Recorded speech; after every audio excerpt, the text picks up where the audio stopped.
The name is Rohit Sharma, and I never imagined my life would change in one single night. I wasn't born a hero, and I certainly wasn't born rich.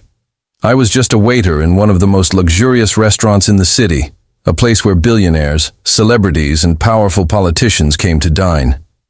For me, it was just a job. For them, it was their playground. That night was supposed to be like every other. The chandeliers sparkled above the velvet curtains. The smell of expensive wine floated in the air, and I carried trays with the kind of food I couldn't afford even in my dreams. My uniform was neat, my shoes polished, but inside I was tired. Tired of struggling, tired of being invisible.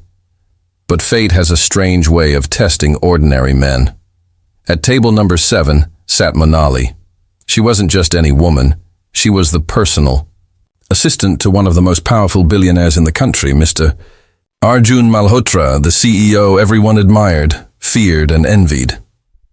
I had seen her before, graceful, kind, with a quiet strength in her eyes that made me feel something I had buried deep within myself. Hope. That evening, she wore a silver dress that shimmered under the golden lights. She noticed me when I poured her water, and unlike most guests, she said softly, "Thank you." Do you know how rare it is for people in power to even look at a waiter? But she did. What none of us knew was that within the next hour, screams would replace the music, chaos would destroy the order, and I, the invisible waiter, would have to make a choice that could cost me my life. The billionaire, Mr. Malhotra, sat at the center table, his laughter echoing across the hall. People whispered about his wealth, his power, his enemies. He had built an empire, but power always comes with a price. As I moved from one table to another, I couldn't shake the feeling that something was wrong. Maybe it was the way 3 men entered quietly, dressed in black, their eyes hidden beneath caps. Maybe it was the way they didn't order anything, just sat stiff, watching. My gut told me danger was near, but I brushed it off. After all, who was I to question the guests? I glanced at Monali again. She looked uneasy too. Her eyes kept drifting toward the entrance. Our eyes met for a second, and in that silent exchange, I realized she sensed it too. And then it happened. The lights flickered for a second, and in that split moment, the 3 men stood up, pulling black masks over their faces. Guns appeared in their hands like shadows turning real. "Everybody down!" one of them roared. The sound of chairs scraping, glass breaking, and screams filled the hall. Guests ducked under tables, women cried, and the billionaire froze as a gun pressed against his temple. I stood there, holding a tray of wine, my heart pounding so loud I thought it would burst. My hands trembled, but strangely, I didn't move. Maybe it was fear. Maybe it was destiny. The leader of the attackers shouted, "Tonight, this city learns who really holds power. Arjun Malhotra, your empire ends here unless you give us what we came for." Monali gasped. She stood beside her boss, her hands trembling but raised in surrender. Yet in her eyes, I saw something the others didn't: courage. And for the first time, I felt anger instead of fear. People might wonder, why would a simple waiter even think of fighting back against armed men? The truth is, my life had already taught me too much about pain. I grew up in a small village. My father died when I was young. My mother worked herself to death trying to give me an education. I had nothing. No wealth, no security. The world never handed me anything. I had been invisible my whole life. But that night, as I watched Monali's face filled with fear, something inside me refused to stay invisible any longer. The robbers began pulling people out of their chairs. One of them slapped a guest who tried to whisper into his phone. Another knocked over the dinner table, shouting threats. The billionaire, normally so confident, sat trembling, sweat dripping down his forehead. And then one of the attackers turned his gun toward Monali. "Bring me her," he ordered. "She's his shadow. She knows the codes, the secrets. If he doesn't talk, she will." Monali froze. Her lips trembled. She looked at the billionaire for help, but he lowered his eyes, too terrified to act. And in that moment, I realized the bitter truth. Money can buy power, but not courage. I was just a waiter. But I couldn't let them hurt her. Not her. My tray was still in my hand. Slowly, silently, I edged closer, pretending to obey their orders. My mind raced. One wrong move and I'd be dead. But wasn't I already dead inside if I stayed silent? The leader barked again, pointing his gun at Monali. She raised her hands higher, tears glistening in her eyes. My heart broke, and before I knew it, my body moved on its own. In one swift motion, I swung the heavy silver tray at the gunman's wrist. The weapon clattered to the ground. Gasps filled the hall. The attacker roared in anger, but I didn't stop. I grabbed the fallen wine bottle and smashed it against his mask. Blood, chaos, screams. The other two attackers turned toward me, their guns aimed. Time froze. I knew this was it, my end. But then I heard a voice. Soft, trembling, but filled with faith. It was Monali. She whispered, "Rohit, run." I didn't run, because for the first time in my life I wasn't afraid of dying.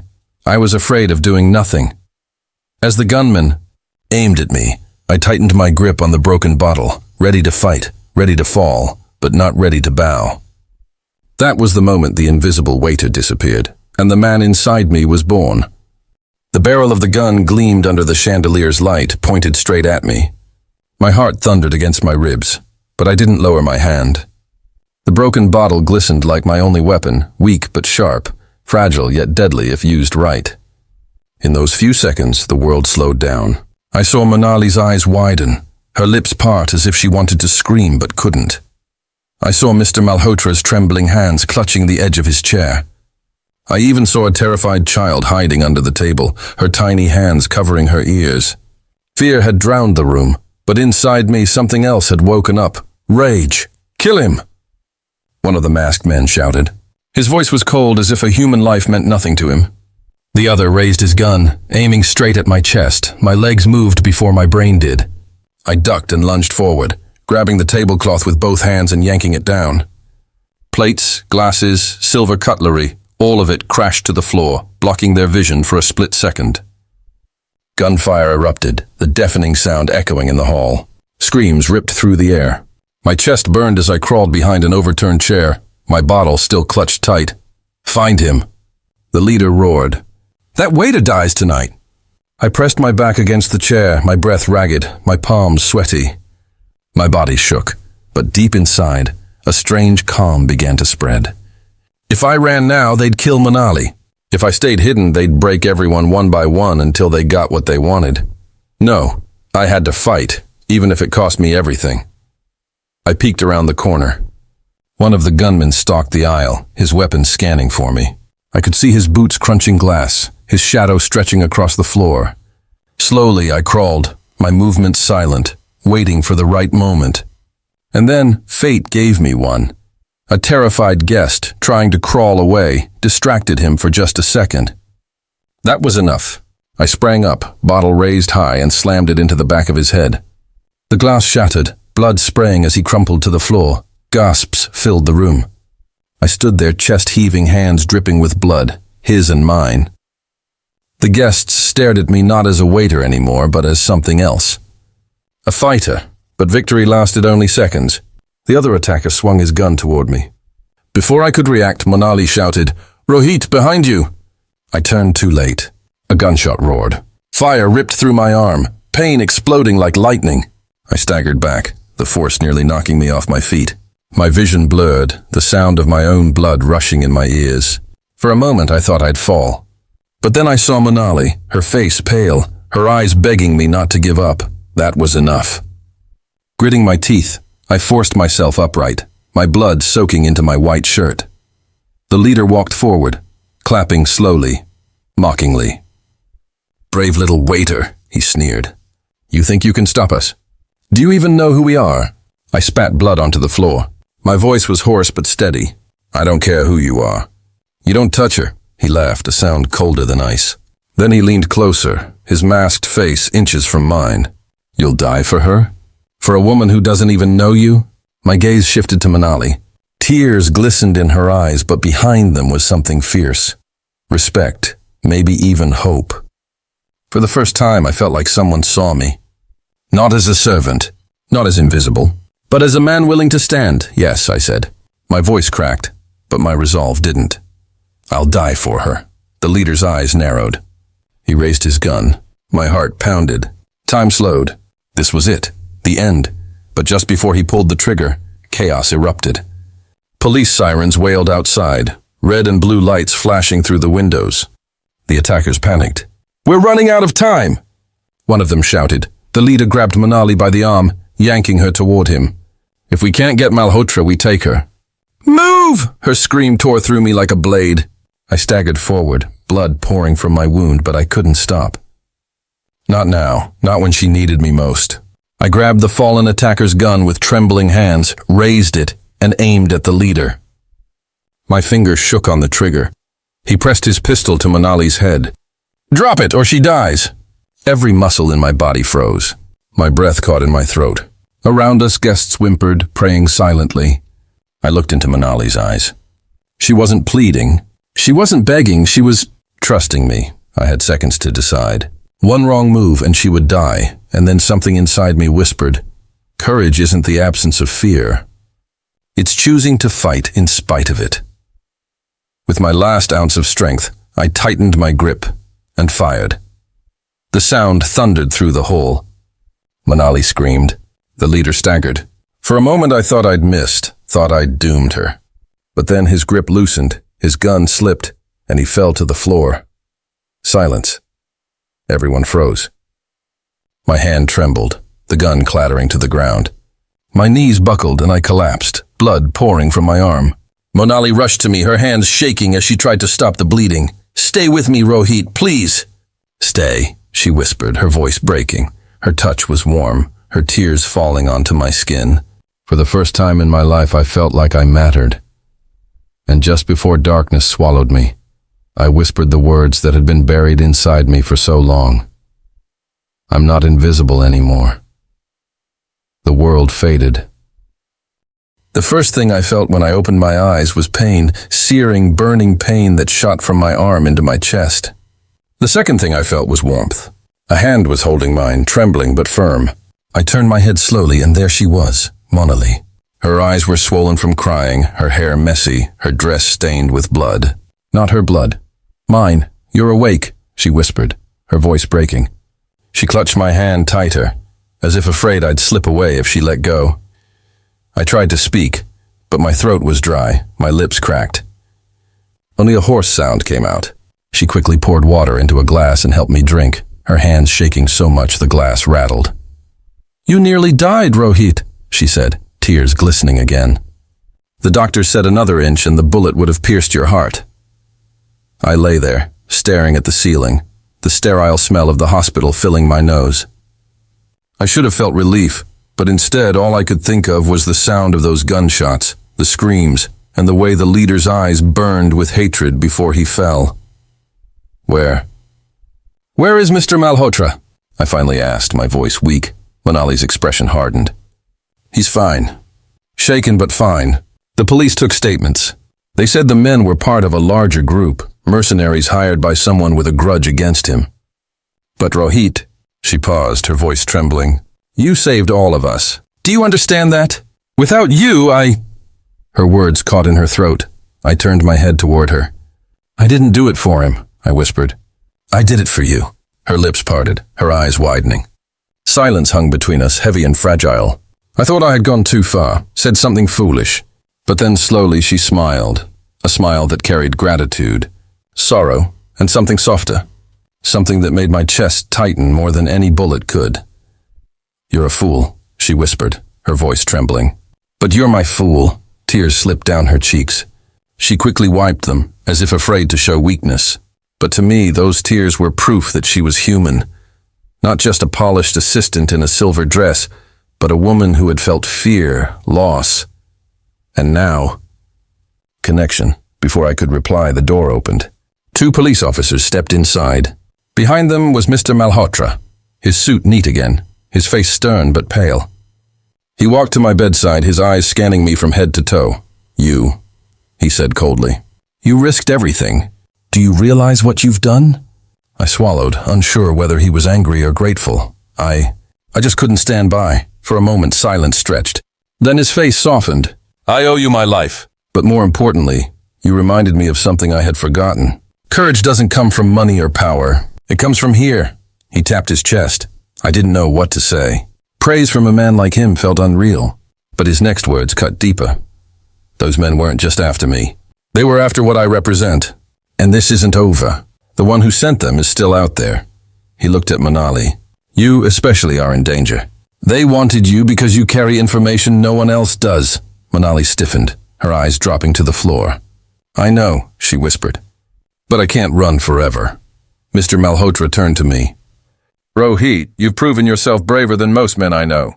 But you've also put yourself in their crosshairs. They won't forget you. You have a choice now. Walk away, return to your life, and pretend this never happened. Or stay close, protect Monali, and face the storm that's coming." My chest tightened. Walk away? After everything I'd seen, everything I'd felt? After Monali's tears, her hand in mine, her trust. I couldn't. Not anymore. "I don't run," I said, my voice steady though my body shook. "If they come again, they'll have to go through me." Monali's eyes widened. "Rohit, you've already given too much. You don't have to—" I cut her off gently. "I want to. Not because I'm a hero, not because I'm brave, but because for the first time in my life I've found something worth protecting." Her lips trembled. She squeezed my hand tighter, as if to stop me from slipping away again. The officers exchanged glances, then nodded. "He's right. We need men like him. The group that attacked isn't finished. They'll strike again." As they left, I leaned back against the pillow, exhaustion crashing over me. Monali stayed beside me, refusing to let go. I felt her head rest lightly on the edge of my bed, her hair brushing against my arm. For years, I had been invisible. A nameless waiter in a world that didn't care whether I existed or not. But that night, with blood on my shirt and pain in my veins, I realized something powerful. Sometimes, it takes standing at the edge of death to truly begin to live. But even as warmth filled me, a shadow loomed. The war wasn't over, it had just begun, and this time, I wasn't fighting for survival. I was fighting for her. The attackers were gone. The police sirens faded into the night, and the restaurant staff cautiously stepped out from their hiding spots. Guests slowly rose from beneath tables, whispering in hushed tones, their eyes darting between me and the shattered remains of what was once a quiet, elegant dinner. I slumped back into the chair, my shirt torn and sticky with blood, my knuckles raw, and my breath uneven. To everyone else, the nightmare had ended, but inside me, a storm was still raging, a storm of fear, relief, and questions I wasn't ready to face. Then I saw her. Monali rushed toward me, her dupatta fluttering behind her as she dropped to her knees, gripping my face in her trembling hands. Her eyes brimmed with tears. "Rohit, why? Why did you fight them yourself? Why didn't you wait for the guards? Why didn't you just surrender?" Her voice cracked on the last word. I looked into her eyes, my voice hoarse. "Because sometimes, Monali, you don't get the luxury of waiting. Sometimes you have to decide right there, in that moment, whether you'll fight or give up. If I had waited, if I had chosen fear, I would have lost more than my life. I would have lost myself." Her tears fell onto my chest as she pulled me into a desperate hug. I held her close, and for the first time in years, I felt something money had never been able to buy. Peace. The media frenzy began the next morning. Billionaire CEO attacked in 5-star hotel. Unexpected hero. Waiter saves Rohit Sharma in dramatic clash. Rohit Sharma fights back. CEO shows his human side. Clips of the fight, recorded on shaky cell phones, flooded the internet. Millions watched as I, the so-called untouchable billionaire, bled and stumbled, but refused to give up. When reporters cornered me outside the hospital after my wounds were stitched, they shouted questions. "Mr. Sharma, what went through your mind in that moment? Did you think you would survive? Do you consider yourself a hero?" I stood still, my hand bandaged, my voice steady though my body was still trembling inside. "Courage," I said slowly, letting each word sink in, is not about being fearless. Courage is about being scared to death and still doing the right thing. The clip spread like wildfire. But behind the applause, behind the hashtags and viral videos, I knew the truth. I wasn't brave because I was strong. I was brave because I was terrified, and I still chose to stand. Days turned into weeks, but the memories of that night haunted me. Every time I closed my eyes, I felt the cold edge of the knife against my throat. I saw the dead stare of the man who wanted me gone. I heard the terrified gasps of the people in that room. But above all, I saw Monali's eyes, eyes that held both fear and faith. One evening, sitting in my penthouse with the city lights glowing like scattered stars beneath us, I turned to her. She sat quietly beside me, her fingers intertwined with mine, as if afraid to let go. "Monali," I whispered, "do you know why I fought back that night? Do you know why I couldn't just surrender?" She looked at me, her eyes questioning. I took a shaky breath. "Because you were there. Because if I had fallen without trying, if I had chosen fear, you would have seen me as just another man who gave up. And I couldn't let that be the last thing you remembered about me." Her lips parted in shock, and then tears spilled down her cheeks. She threw her arms around me, whispering against my chest, "You fool! Don't you understand? You've already given me more than your billions ever could. You gave me your heart, Rohit." Her words pierced deeper than any knife. I closed my eyes, holding her tighter, realizing that everything I had ever chased, power, wealth, reputation, meant nothing compared to this moment, compared to her. A month later, I stood on stage at a grand charity event in Delhi. The hall shimmered with chandeliers, and the audience was filled with dignitaries, politicians, business tycoons, and journalists. Cameras flashed as I stepped up to the microphone, Monali seated in the front row, her gaze steady on me. I adjusted the mic and began, my voice calm, but carrying the weight of truth. That night, I was attacked in a hotel. I could have died. And for the first time in my life, my billions, my empire, my power, none of it mattered. What mattered was whether I had the courage to stand up, not just for myself, but for the people who looked at me in that moment with hope. Wealth can buy comfort. Power can build empires, but none of that can buy courage. None of that can build character. At the end of the day, we are not remembered for what we own. We are remembered for what we stand up for when life tests us. The hall fell silent. And then, slowly, people rose to their feet, applauding. Not the CEO, not the billionaire, but the man who had bled and fought and lived to tell the story. I caught Monali's eyes through the bright lights. She was crying, but she was smiling too. In that moment I knew this was not my victory alone. This was ours. Later that night we walked out together hand in hand, past the flashing cameras. For the first time I wasn't afraid of being seen with her. Let the world know. Let the headlines scream, because I had already chosen. The attackers had tried to corner me.